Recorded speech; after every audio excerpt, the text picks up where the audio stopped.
Hey everyone, it's Ivan, kitbadger.com, here to go over how to install a Edge 3.5 complete trigger kit by Ghost Incorporated into a Glock 17. So that we can get into it, we need to separate our slide from our frame. Gonna go ahead and make sure it's clear, drop the hammer in a safe direction. Slide's gonna go back, press our takedown, slide forward and off. We're gonna get rid of our guide rod and spring, as well as our barrel for the moment, so we can focus on taking this apart first. We now need to strip this guy down so we can replace the springs. We're going to take our tool, Glock tool, otherwise known as a punch, and we're going to put it in here and move it towards the muzzle. That's going to take tension off so we can remove that back plate. At this point, we can pull out this whole firing pin assembly, as well as this little plunger right there. Obviously, you want to keep all this stuff nice and clean, somewhere where it's not going to get dirty. Wait, what? Now we're going to depress this safety plunger right here, and that is going to let us pull this extractor out. Once we get that out and set it in our nice clean dirt, we can now take this safety plunger out. This is going to be the first spring we're going to replace, that little guy right there. With the safety plunger, we're going to take out that factory spring. We're going to take our new spring from our kit, go ahead and push it inside there until it gets captured. Now we're going to go ahead and set this aside until we reassemble our slide. We now need to replace the firing pin spring. We can take this whole assembly, slide it into the back of our slide. It's going to hold it for us. Going to press down on this spring and take these little plastic cups out. There's two of them, kind of half moon shaped. That'll allow us to take the spring off of the firing pin. We can now take our new spring. It actually comes with two. One is physically longer than the other. I'm using the longer one, which is a 6-pound spring. The other one is a 4-pound spring, made more for competition use. This is more for duty carry. So I'm going to take these two plastic cups, slide them back on either side of this firing pin. Now I can release the spring, and again, this firing pin spring is now captured on here, onto this assembly. It's not going to come loose on me. Now we're going to reassemble our slide, reverse order. So I have that safety plunger with our new spring. We're going to put that in there. Once we do, we're going to go ahead and depress that safety plunger. That's going to allow us to put our extractor back in there. Once that is in there, this plunger, we want to make sure metal on metal, so the metal in goes first. We take our whole firing pin assembly, slide that in there. Now we just need to put the back plate on. To get our back plate on, we need to depress this. You can use your thumb or a tool, just get it over it, and then we have that plunger. We can use a tool such as our punch. We'll go ahead and push that down, slide our back plate up. It'll click into place, everything's now captured. Next we have our trigger spring and our trigger connector, so we need to get this guy broken down. Using our punch, I'm going to start with knocking these pins out.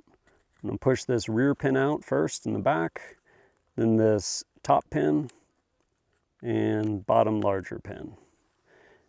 After we got those 3 pins out, we can go ahead and pull this whole assembly out.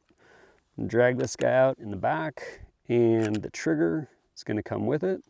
And we're also going to have our slide stop, and if this tries to come out, you can just shove it back, or a locking block. We now need to get this guy apart, so what we're going to do is we're going to pull out and twist, and this is going to come up exposing our trigger spring. So I'm going to go ahead and disconnect it from right there, set that aside, and then I can go ahead and take this trigger spring off, taking it off like that. Before I go assembling this, I'm going to go ahead and get this disconnector off. What I can do is just kind of lift it out. If for whatever reason it feels like it's stuck, you can take your new connector, and on the back side you have access, so you can start pushing, and as you push it, it'll start coming through on the other side, allowing you to take that guy off. I can now come back over here, set this guy in the slot, push it all the way down, and now I have that installed. So now I need my new trigger spring. Take this guy here, slide it on, get it connected. At that point, go ahead and get it reconnected to this. Slide in there like that. And again, pull forward, twist, slide it back. This is all back in one piece now. We now need to get this guy assembled. So I'm going to take my trigger, slide it in there, and get my rear block started back there. Slide it down, get it snug. First thing I'm going to do is put that pin in. It's going to be the smallest, shortest pin. I'm going to start it there, take my tool, press it flush, and now I'm going to press it even deeper, and the depth I'm going for is basically about the same on either side. Right there, that's good. Next, I want to go ahead and put this top pin in. Top pin is dimensionally going to be smaller than the other one, than your larger pin rather, and make sure your action block is seated. Slide that guy through. Same thing with the depth. We want to make sure we get to pretty much the same depth, and you'll feel it kind of click into place at that point. Now, before I put this last big pin in, I need to take my slide release and slide that guy down in there. And at this point, I want to look and make sure all the holes line up for me right there.